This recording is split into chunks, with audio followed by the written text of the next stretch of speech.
भर्गो देवस्य धीमहि धियो यो नः प्रचोदयात्। उस प्राण स्वरूप, दुख नाशक, सुख स्वरूप, श्रेष्ठ, तेजस्वी, पाप नाशक, देव स्वरूप परमात्मा को हम अपनी अंतरात्मा में धारण कर रहे हैं। वह परमात्मा हमारी बुद्धि, वाणी तथा कर्मों को कल्याणकारी मार्ग पर प्रेरित करे। हे प्रभु, हमारी बुद्धि, वाणी तथा कर्मों को कल्याणकारी मार्ग पर प्रेरित कीजिए।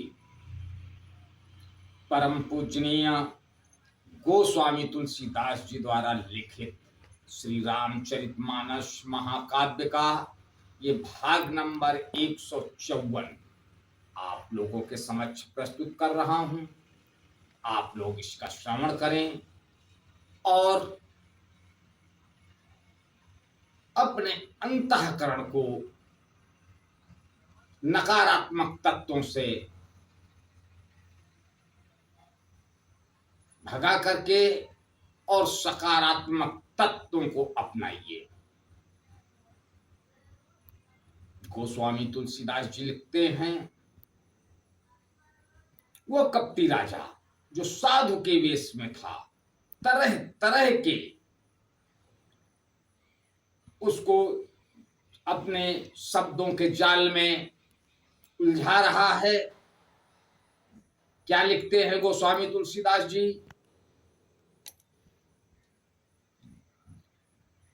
रिपु तेजस्वी अकेल अपि लघु करि गण्य न ताहु।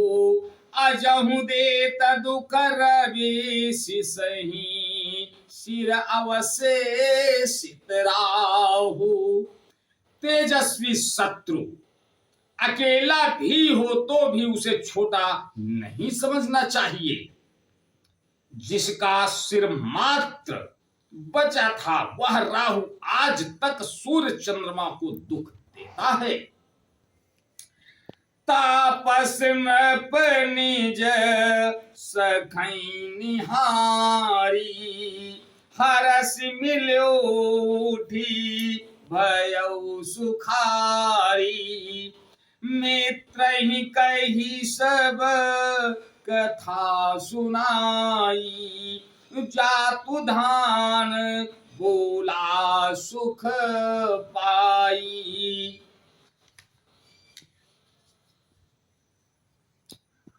तपस्वी राजा अपने मित्र को देख प्रसन्न हो उठकर मिला और सुखी हुआ। उसने मित्र को सब कथा कह सुनाई। तब राक्षस आनंदित होकर बोला, अब साध्यु रिपु सुनहु नरेसा जो तुम कीन मोर उपदेशा।